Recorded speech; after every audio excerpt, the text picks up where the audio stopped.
Good evening, everyone. Just wanted to update you. It's Wednesday evening, just before the rain is about to arrive.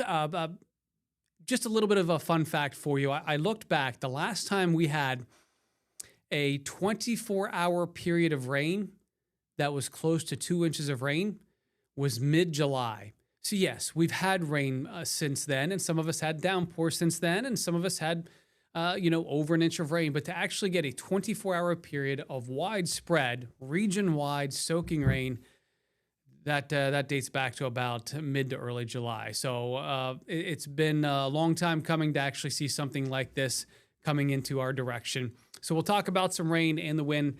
I'm just getting a little more into detail with it this time around.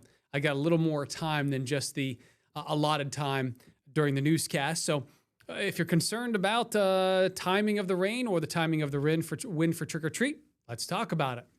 So by 11 o'clock during the evening shows, the rain should be here. We should just be seeing some steady light rain overnight, same deal.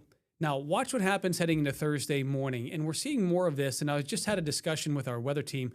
We're starting to see more of these north-south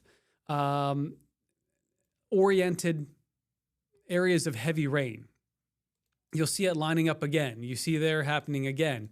Now, it does not necessarily mean it's going to be setting up right over this specific area because I've seen it bouncing around. However, it still looks like someone could be getting greater than 2 inches of rain. I mean, we could be seeing some spots getting 3 inches of rain if that verifies. That would be during the morning hours.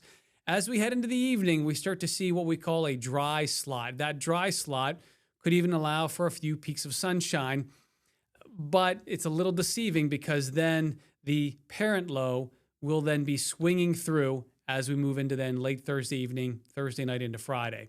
So just keep that in mind. Yes, we do technically clear the rain out, but then the wind follows as that low begins to sweep through. Rain amounts, I still think a general 1 to 2 is going to be very common, but in those areas that could see heavier, that north-south oriented line of heavier rain, there could be some areas getting closer to 3 inches. I still think it is going to be manageable, other than maybe some ponding of water in spots. I want to keep a close eye on this. I gave meteorologist Brett Thacker a little bit of a heads up in case he started to see some red flags that we maybe needed to talk about, maybe some locally higher amounts, but we don't see that just yet. Here's a precision cast wind, gusty Thursday morning as that rain happens. Then watch moving into Friday, or I should say Thursday evening. Then here we go Friday. So Friday is when the winds begin to increase and we dry out coming from the northwest, and that's going to be about 10 to 20 miles an hour.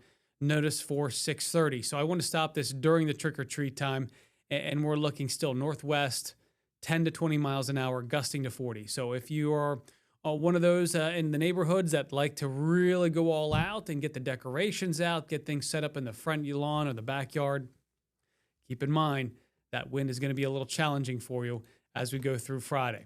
All right, after that, the weekend, it'll be still a little bit breezy on Saturday. Those wind speeds are going to be about 10 miles an hour on Saturday, so not near as bad.